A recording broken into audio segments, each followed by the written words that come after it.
Hachem, il a un enfant adoré, c'est Am Israël. Sans Shoah, il n'y avait plus d'Am Israël. Sans parler maintenant au niveau des péchés, etc., qu'on aurait été redevable, etc. La tendance avant la Shoah, elle était quitter la Torah. Par millions. C'est pas clair le nombre c'est pas clair exactement le nombre de Bachur Yeshivot qu'il y avait avant la Shoah en Europe. Ça varie entre 1000 et 2000. 1000 et 2000. Dans les médiatiquement, je ne vais pas expliquer le pourquoi maintenant, les motivations de cela, mais on veut faire croire que dans la Shoah sont morts beaucoup de juifs religieux, des shtetl et machin, c'est des bêtises. C'était on s'assimile à qui mieux. En 1938, des membres du Bund, c'est un mouvement juif, yiddish, parlant yiddish, mais anti-religieux. Ils allaient à la sortie de ces synagogues avec une côtelette de porc, à la sortie des synagogues Yom Kippour. Regardez qu'on mange du porc à Yom Kippour, rien n'arrive. Interview de l'époque, on n'est pas encore assez goy, on fait encore la Brit Mila. C'était à qui mieux. On continuait comme ça, tu vois, depuis 150 ans, on s'assimile, aujourd'hui on sort depuis 150 ans, tout va très bien, pourquoi faire ces lois? Mais tu t'es fait le matin, c'est absurde, les petits carrés comme ça, pas manger de porc, à l'époque c'était pas ça pour la santé, c'est aseptisé comme il faut, pas de problème. Pourquoi continuer à être juif? Cette Shoah, même les gens les plus loin de la Torah, quand ils voient un film sur la Shoah, ils disent je suis juif, ça les sensibilise, ça les identifie à ce peuple. Les bienfaits de la Shoah, c'est inimaginable.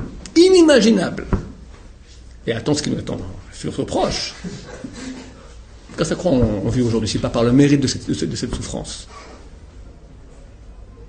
Tout à coup, après la Shoah, 70 loups qui pendant 2000 ans veulent dévorer la petite brebis, se réunissent ensemble, créent l'organisation des loups unis, l'OLU. Et décident, une des premières motions votées par l'OLU, l'OLU, je dis. Une des premières motions votées par l'OLU, on donne la terre d'Israël au peuple juif. Quoi? Aujourd'hui, ils se mordent les doigts. Je crois qu'aujourd'hui, la grosse majorité des décisions de l'ONU concernent Israël. Tout évidemment contre nous. Ils se mordent les doigts. Comment on a fait cette bêtise pareille de donner aux Juifs la terre d'Israël? Et par quel mérite? C'est pas toute la souffrance de tous ces Juifs qui sont partis. Alors c'est souffrance. Et c'est terrible. Mais quand tu as une vision qui est réduite au lamazé, alors il n'y a aucune compréhension, mais quand tu comprends maintenant qu'on parle d'infini, et par rapport à un peu de souffrance que tu as ici, tu reçois l'infini, ça vaut le coup. On ne veut pas de Shoah, on comprend que c'est terrible, on ne peut pas tout expliquer non plus, mais il est clair qu'après tout, Hachem n'est pas méchant. Hachem, il est juste et il est bon, d'une justice et une bonté qu'on ne peut pas imaginer dans le plus beau de nos rêves. Donc Dieu, il nous aime. Étant donné qu'il nous aime, plus besoin maintenant de nous grandir dans notre soif d'être par rapport aux autres.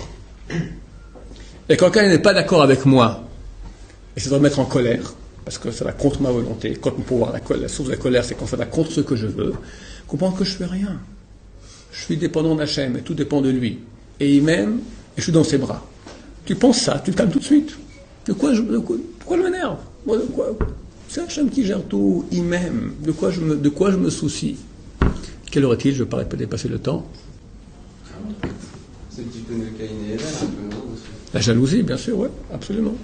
Oh, des millions de familles, pas des millions, mais des milliers de familles religieuses, et il était dans la joie.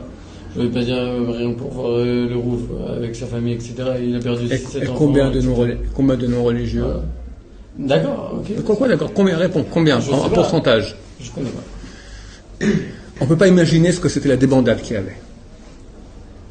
Maintenant, les religieux qui sont morts, et les tzadikim, et les tzadikim, c'est marqué que nous sommes tous arivim zelazet, nous sommes tous responsables les uns des autres. Et un tzadik part pour sauver la vie à beaucoup d'autres, c'est clair. Et demande-lui ce que c'est pas toi, mon cher Rouben. On dit maintenant, voilà, il y a 5000 juifs qui doivent partir. Attentat terrible. Ou toi? Qu'est-ce que tu dis? Je sais pas, réfléchis à la question bien. Il y a un qui va, il y a un- Hein Si, si. Ok, bien sûr.